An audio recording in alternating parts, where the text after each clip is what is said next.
Assalamualaikum. Apa kabar Pak Waalaikumsalam Dade? warahmatullahi wabarakatuh. Alhamdulillah hari ini sehat ya walaupun ada sedikit batuk juga ya. Itu karena memang ya meskipun seperti itu saya insya Allah lah dapat menjalani aktivitas sehari. Alhamdulillah. Eh, ada yang bisa saya bantu nggak hari ini Pak? Eh Bisa sih ya. Mungkin kalau Ibu bisa meluangkan waktu ya kita bisa mungkin bisa berbincang sebentar ya Bu ya. Tentu saja boleh dan pastinya ada waktu kosong nih Pak. Di sesi ini kan kita lagi kegiatan coaching ya Pak ya. Ngomong-ngomong Betul nih, betul betul. ngomong-ngomong dari percakapan yang kita lakukan hari ini, apa sih yang pada diharapkan?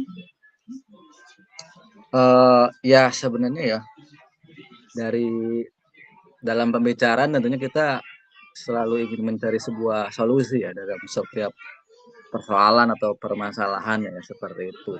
Jadi memang harapannya ya setelah diceritakan gitu kan sama ibu, kemudian ada gambaran gitu kan ada hal-hal yang ternyata oh saya harus melakukan ini, perlu melakukan itu dan lain sebagainya. Itu sih Bu. Oke, kalau boleh tahu nih, Pak Dade lagi ada masalah apa? Ah, sebenarnya gini ya, kalau kita bicara masalah ya, kalau kita bicara tentang guru, tentu kita akan bicara tentang pelajaran ya, seperti itu. Nah, mungkin karena terlalu libur lama, libur terlalu lama, jadi kurang semangat lagi gitu untuk belajar. Harusnya kan lebih semangat ya. Bahkan eh, ketika kita bicara tugas, kita memberikan tugas dan tugas jadi kurang ya terabaikan gitu, tidak dikerjakan. Itu yang kemudian saya juga waduh harus seperti apa gitu ya untuk menghadapi hal tersebut itu sih pada akhirnya gitu. Jadi bingung ya Pak Dade ya? Nah, betul. Iya, tadi Pak Dade bilang ada satu siswa atau mungkin memang sih di setiap sekolah ya setiap kita ngajar pasti ada aja siswa yang kurang semangat belajarnya, yang lalai dalam mengerjakan tugas ya Pak Dade ya. Betul, Nah, betul, betul. dari masalah yang tadi Pak Dade ceritakan ke saya, Pak Dade udah menelusuri belum penyebab dari masalah ini tuh apa sih? Oh ya, ternyata memang ya kalau kita bicara hal demikian gitu ya, saya sudah memanggilnya juga karena ini terkait dengan minat ya kalau kita bicara seperti itu. Eh,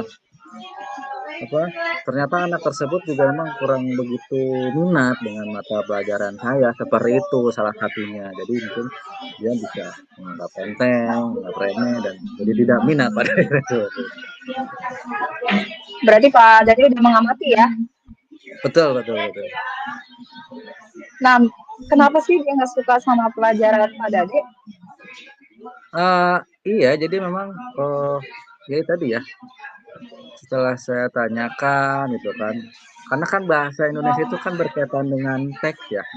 Nah, Ya, ada kadang-kadang anak-anak itu tidak suka membaca karena anak-anak sekarang kan lebih suka visual ya, gambar, video gitu kan. Nah, jadi memang kalau kita bicara teks yang disajikan terlalu panjang, itu jadi malas baca gitu kan. Kemudian mengikuti pelajaran saya pun pada akhirnya ya sesuai dengan pengamatan saya jadi seperti itu gitu kan. Salah satunya teksnya panjang gitu, Pak, teksnya panjang gitu. iya memang ya.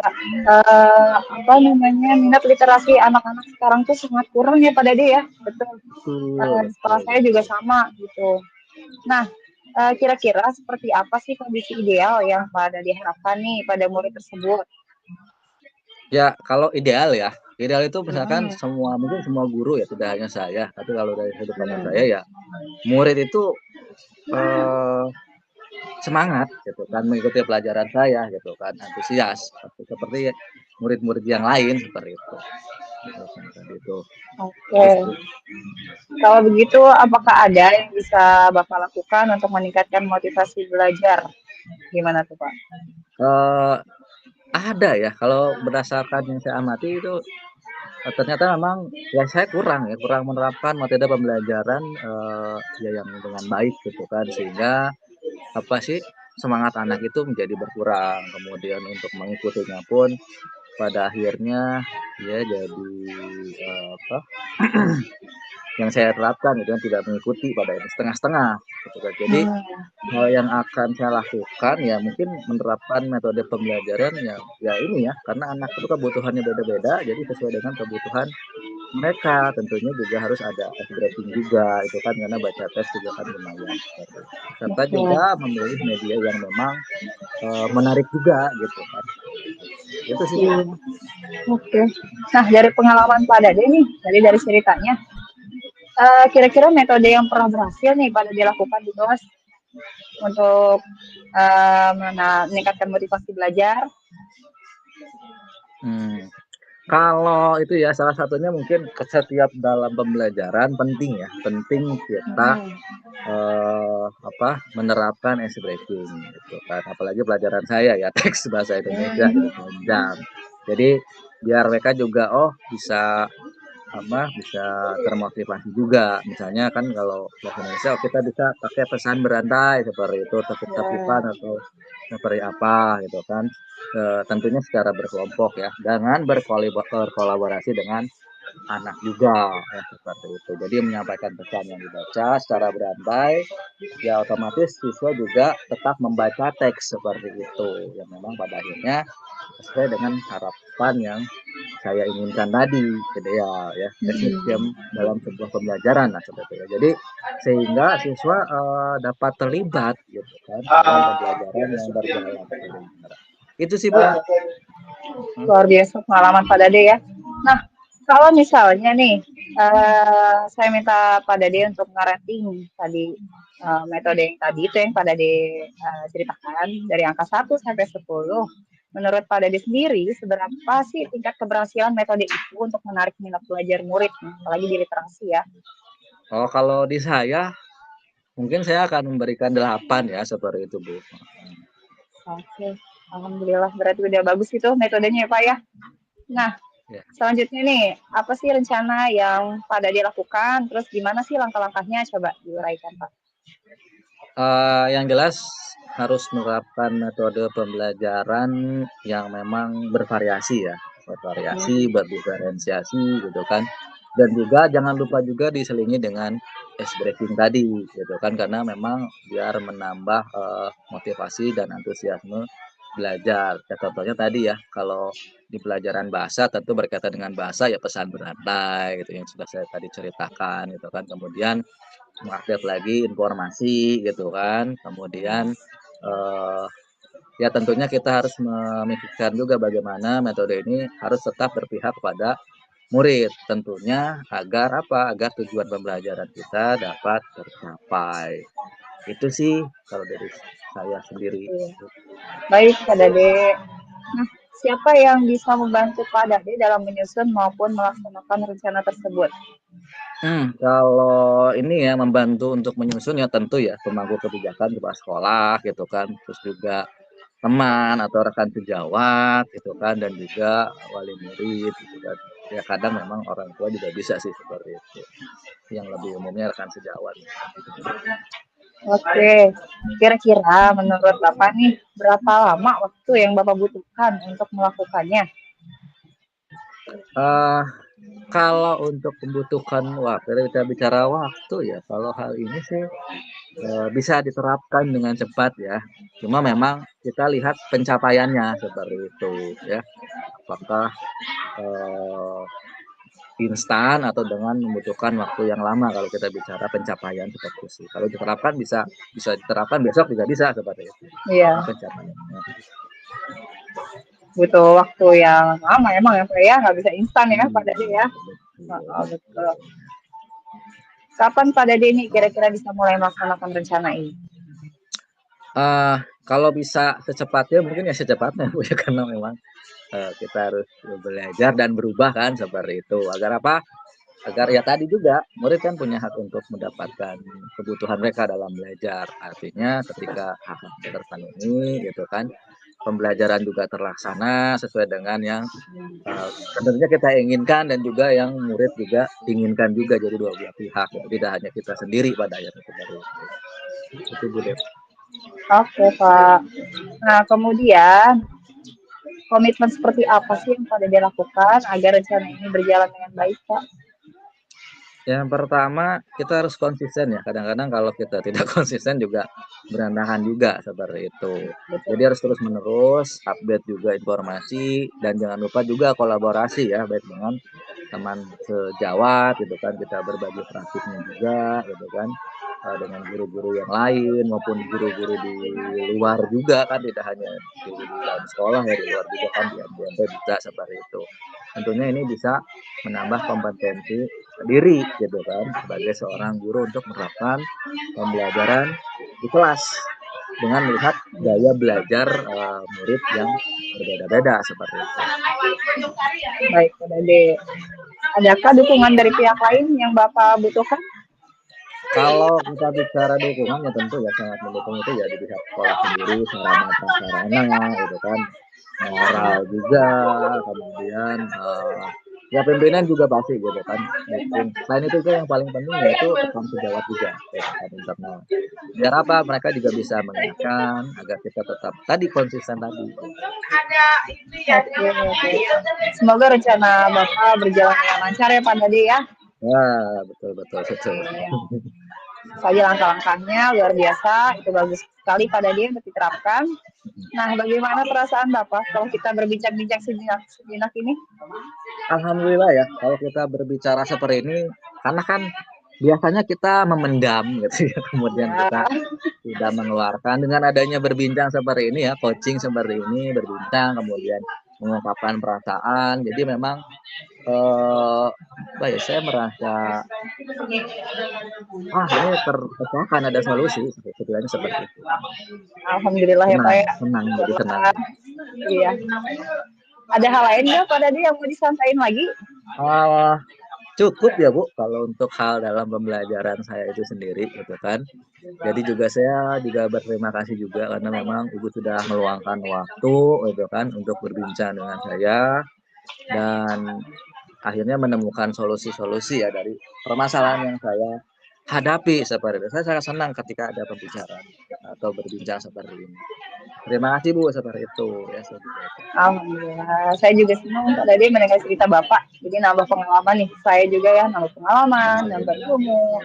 Jadi kalau saya dapat situasi seperti yang dialami Pak Dade, jadi saya tahu nih mau seperti apa. Jadi kita sama-sama sharing ya Pak ya. Betul, betul. Oke, sampai jumpa Pak Dade di lain waktu Ya, lagi. Assalamualaikum sama-sama Pak Bu Dade. Dep.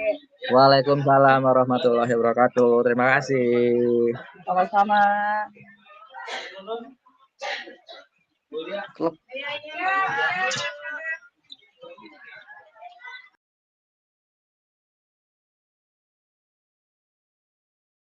Bismillahirrahmanirrahim. Assalamualaikum Pak Dade, mohon maaf mengganggu waktunya ini. Ya, waalaikumsalam Ibu. Tidak apa-apa Ibu. Silakan. Kebetulan sudah santai ya untuk saat ini. Silakan. Alhamdulillah bisa digangguin ya Pak ya. Bisa. Insya Allah. Oke, gimana kabarnya Pak? Alhamdulillah baik ya. Alhamdulillah ini baik. Itu mah zaman kapan aman lu. Kalau Ibu bagaimana Bu? Sehat? Alhamdulillah Pak, saya juga sehat. Baik. Alhamdulillah ya. Baik, memang kita udah lama ya Bu tidak berbincang seperti ini ya. Jadi kita perlu berbicara gitu kan dengan hal-hal yang bisa mengekspresikan emosi kita ya. Nah, ngomong-ngomong ini Ibu ada apa ya? Apa ada yang bisa saya bantu nih terkait dengan pembicaraan kita ini? Nah, gini Pak Dade, mumpung Pak Dade lagi ada waktu ya, saya mau sharing nih ke Pak Dade. Jadi saya Ya, ada boleh. permasalahan terkait salah satu siswa saya di kelas. Nah, saya ingin minta saran nih dari Pak Dade, pemecahan masalahnya seperti apa. Oh, baik. Tapi tentunya ini ya Bu Devia mungkin bisa ceritakan dulu ya persoalannya apa, permasalahan apa secara detail gitu kan. Jadi biar nanti saya sendiri bisa melihat, Bu Devia juga bisa melihat ya seperti itu ya Bu ya. Nah, betul. Baik, Kak. Nah, silakan Bu, jadi oleh Bu. gini, iya, jadi gini Pak Dade, saya kan ngajar kelas 11. Nah, salah satu murid saya itu hiperaktif gitu, Pak. Dia itu laki-laki nih yang Hmm. siswa. Jadi dia itu bukan termasuk anak yang nakal sih, dia nggak nakal. Cuma itu dia sering banget kehilangan fokus ketika saya lagi ngajar. Kemudian malah ngajak ngobrol teman-temannya. Jadi kan teman-temannya itu otomatis kan terganggu gitu. Hmm. Nah, dia itu sering banget ngobrol di momen yang gak tepat. Contohnya nih, kayak misalnya saya lagi menjelaskan, dia mau asik ngobrol. Dia tuh suka jalan-jalan gitu juga di kelas. Jadi dia tuh nggak bisa anteng seperti anak yang kelebihan energi gitu. Jadi saya kadang suka bingung harus gimana nanganin anak ini gitu. Gitu Pak. Oke, baik. Tadi ini anak memang tidak bisa diem ya. Tadi Ibu bilang mungkin lebih apa dikatakan anak itu hiperaktif gitu ya. Dan juga tentu punya energi yang berlebih kan seperti itu kan. Nah, sebenarnya kalau kita bicara hal tersebut, ya tidak ada anak yang nakal ya Bu. Mungkin kalau energi yang berlebih, oke, hiperaktif boleh seperti itu ya. Dan memang hanya saja fokusnya itu yang sering hilang dalam pembelajaran. Kemudian dia juga sukanya ngobrol gitu kan. Terus juga ngobrol ajak teman-temannya gitu kan ketika pembelajaran sedang berlangsung. Apalagi juga tidak hanya ngobrol ya, dia juga jalan ke sana kemari gitu kan dalam pembelajaran Betul. sehingga teman-temannya juga merasa terganggu ya. Kira-kira seperti itu ya Bu ya. Betul Pak, iya seperti itu. Nah, kalau kita bicara harapan Ibu apa sih sebenarnya kalau kita nanti selesai melakukan sesi coaching ini Bu ya, dengan melihat hal tersebut?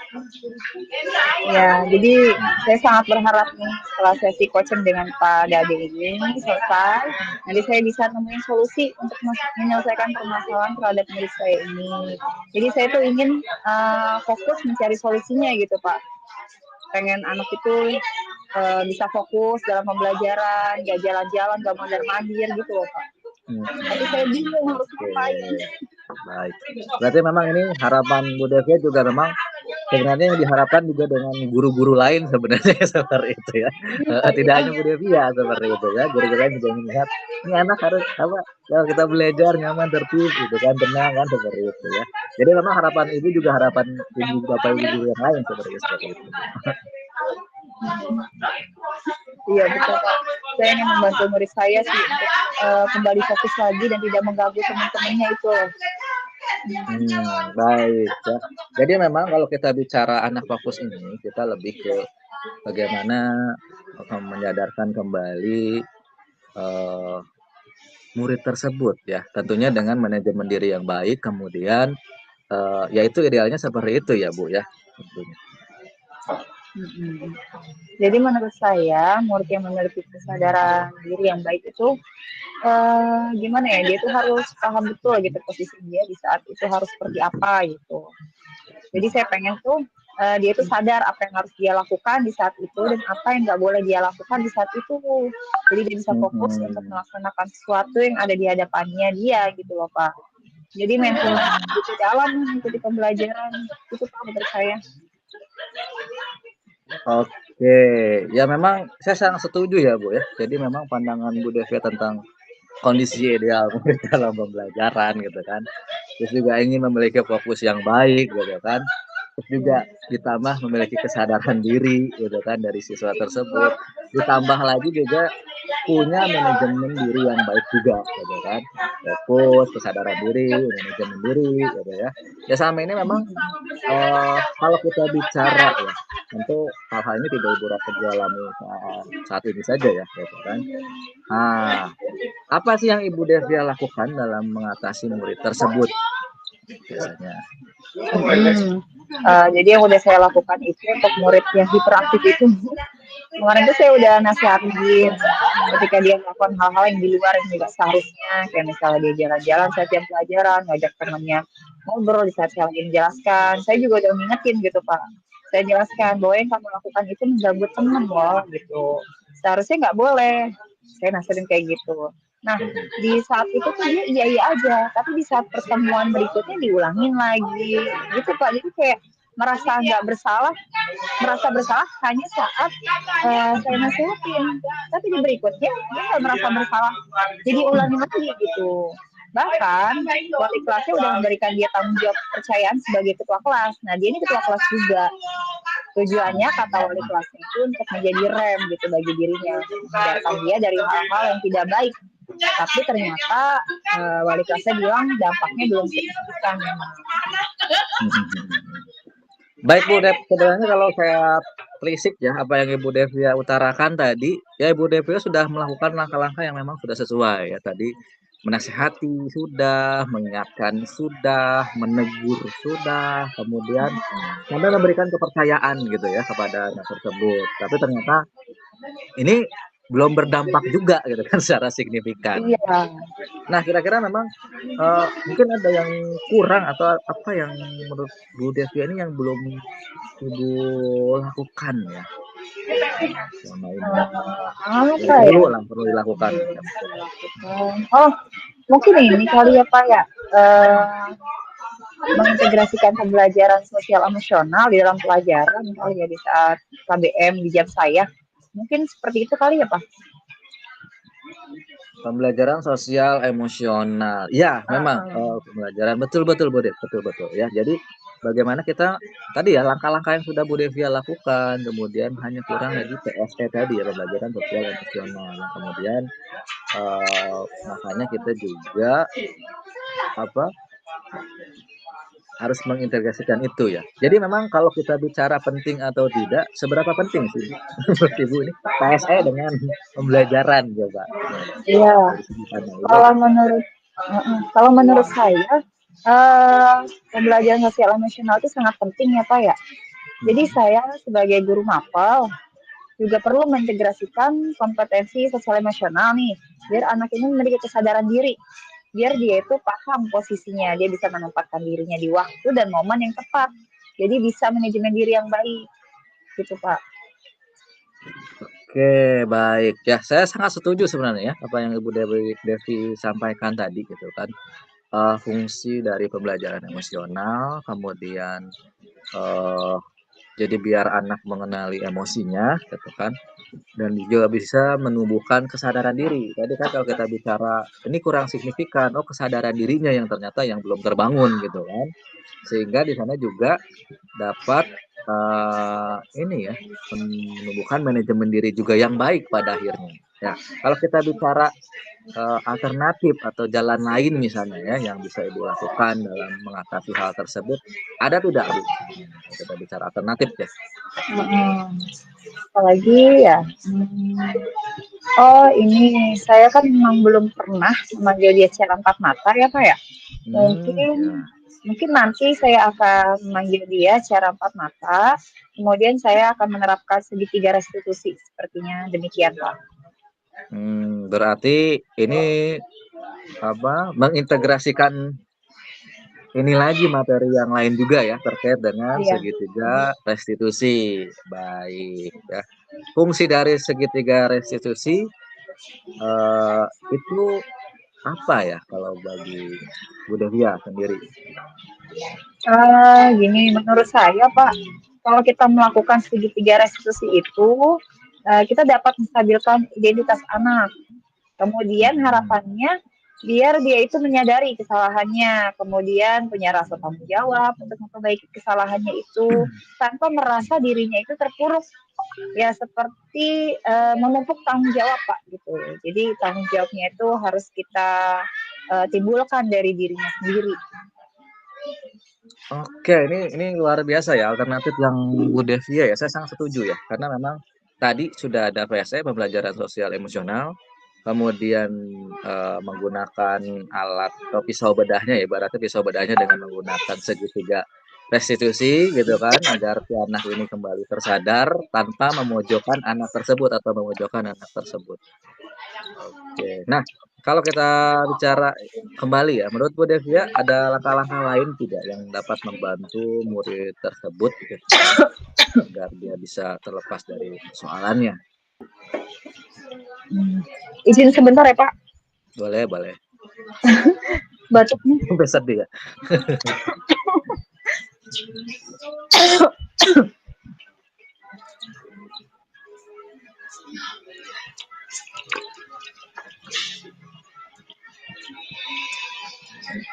Nah, untuk membantu murid tersebut ya Pak ya, sampai meneteskan air mata, saya coaching dengan Pak Dade. Oke, baik, baik. Gini Pak, saya kepikiran lagi nih tentang ini. Dia kan kalau dilihat energinya berlebihan ya, sukanya Ya, betul. jalan-jalan. Terus saya tuh kepikiran untuk memberikan dia itu kesibukan dengan menerapkan strategi pembelajaran active learning.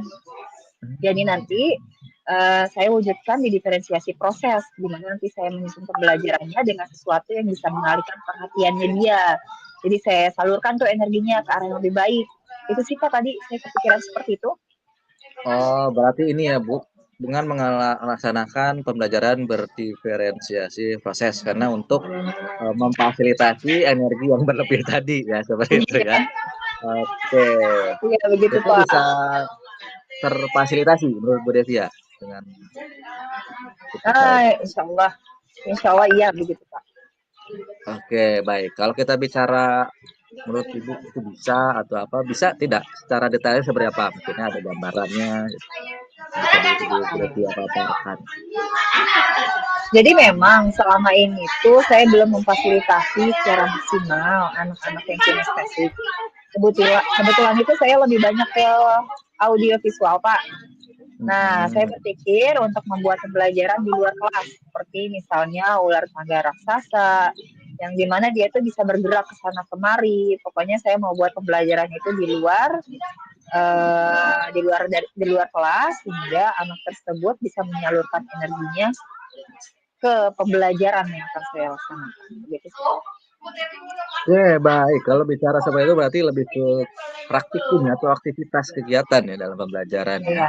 Seperti tadi yang apa ada ular tangga gitu kan dan juga melaksanakan kegiatan pembelajaran di luar kelas ya, outdoor seperti itu. Nah, kalau kita bicara hal lain gitu ya, langkah mana yang dapat memberikan peluang besar ya menurut Ibu ini untuk dijadikan sebuah solusi dan kemudian itu bisa diterapkan dalam waktu dekat menurut Bu Devi ya seperti itu.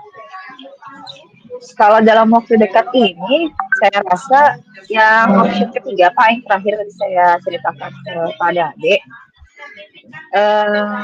saya masuk ke kelasnya dia, karena kan dalam waktu dekat ini ada tuh pertemuannya di kelasnya.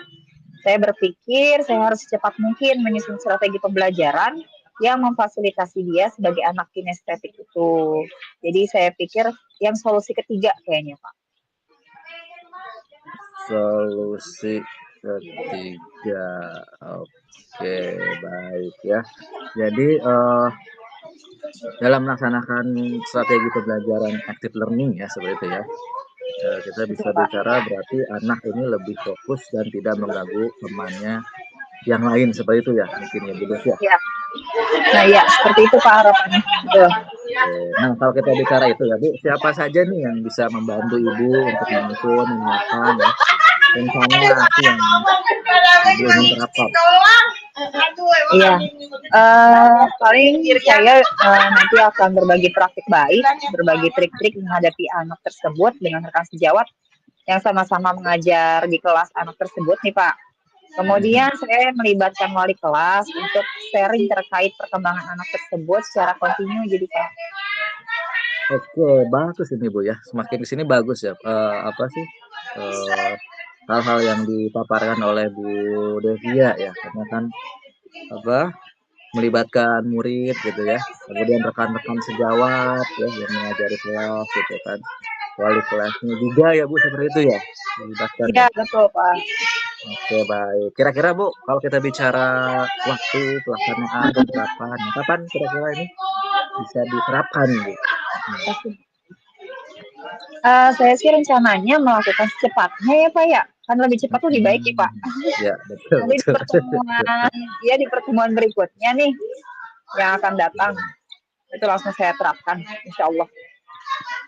Wah, luar biasa, Bu. Saya akan mendukung rencana Bu Devia ya terkait dengan rencana aksinya ya dalam penerapan metode tersebut. Semoga bisa berjalan dengan lancar dan tetap semangat dan juga optimis ya.